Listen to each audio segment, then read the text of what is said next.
Dobrodošli na kanal Okusi prirode. Zima se polako, ali sigurno približava, što nam predstavlja signal da trebamo obaviti jednu aktivnost vezanu za naša stabla ili voćke, a to je krečenje. Kada je najbolje vrijeme, kako to uraditi, zašto je bitno da to uradimo i kako da napravimo pravu smjesu za krečenje? Odgovore na ova pitanja saznajte u narednih nekoliko minuta. Odabir pravog trenutka za krečenje stabala izuzetno je važan za njegovu efikasnost. Samo pravovremeno krečenje daje maksimalne rezultate. Krečenje treba obaviti u periodu između opadanja lišća i prvih mrazeva, dakle prije nego što počne prava zima. Kada govorimo o nekom vremenskom okviru, to je otprilike u većini krajeva kraj novembra, međutim u nekim područjima krečenje je moguće obaviti čak i do sredine januara, ali to zavisi od klimatskih uvjeta. Krečenje je jedna od ključnih aktivnosti u voćnjacima tokom zimskih mjeseci, a vrši se kako u vrtovima i oko kuća, tako i na velikim plantažama. Nažalost, mnogi voćari i vrtlari ovu praksu obavljaju pogrešno, što smanjuje njenu efikasnost, a glavni problem je upravo u odabiru pogrešnog vremena. Jedna od najčešćih grešaka koje se često primjećuju u voćnjacima je krečenje u martu i aprilu, što je potpuno besmisleno i apsolutno smanjuje efikasnost ovog postupka. Ako zima donese obilje kišnih dana, što može uzrokovati ispiranje boje sa stabala, onda je korisno ponoviti krečenje u proljeće, a samo krečenje u proljeće se smatra bespotrebnim trošenjem kako resursa, tako i vremena i na kraju krajeva ima samo vizuelni efekat. Krečenje stabala ima mnoge prednosti, a naročito je važno u hladnijim područjima sa višim nadmorskim visinama, ali i umjerenim klimatskim uvjetima.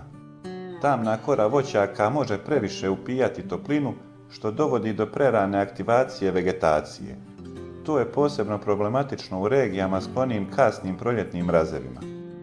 Krečenje stabala pomaže u zaštiti jer bijela boja odbija sunčevu svjetlost, usporavajući kretanje vegetacije za najmanje 7 do 10 dana, čime se smanjuje rizik od smrzavanja mladih izdanaka. Također, u područjima gdje zimi dolazi do velikih temperaturnih oscilacija između dana i noći, kore stabala mogu pucati, stvarajući pukotine kroz koje ulaze štetnici.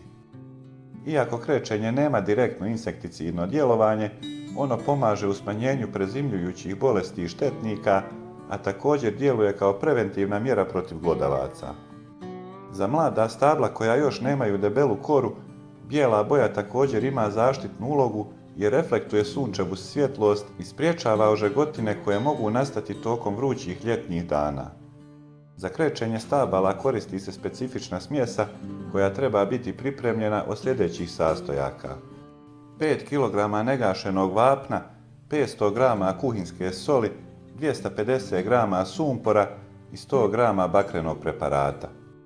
U 10 litara vode potrebno je potopiti 5 g vapna i ostaviti da se otopi. Nakon toga ćemo dodati ostale sastojke i dobro promiješati. Sumpor je fungicid koji uništava patogene gljivice i odbija ostale štetnike. Bakar kao i sumpor također ima jaka antifungalna i antibakterijska svojstva, a osim toga može pomoći u sprječavanju pucanja kore drveta uslijed prekomjernog smrzavanja tokom zimskih mjeseci. Isto tako djeluje i estetski, dodajući smjesi karakterističnu boju. Sol dodajemo da što bolje povežemo sve sastojke i da se smjesa što bolje, da kažem, zalijepi, odnosno prijene za drvo. Krečenje treba obaviti tokom sušnih dana i kada je temperatura iznad 0 stepeni Celzijusa, jer bi u suprotnom sloj vapna mogao smrznuti i odvojiti se od kore. Pri krečenju, osim debla, treba obuhvatiti i niže grane stabla, naročito kod mladih voćki.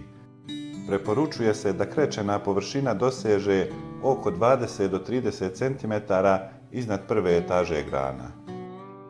Za obavljanje krečenja može se koristiti četka kojom se temeljito popunjavaju pukotine na kori kao i grane.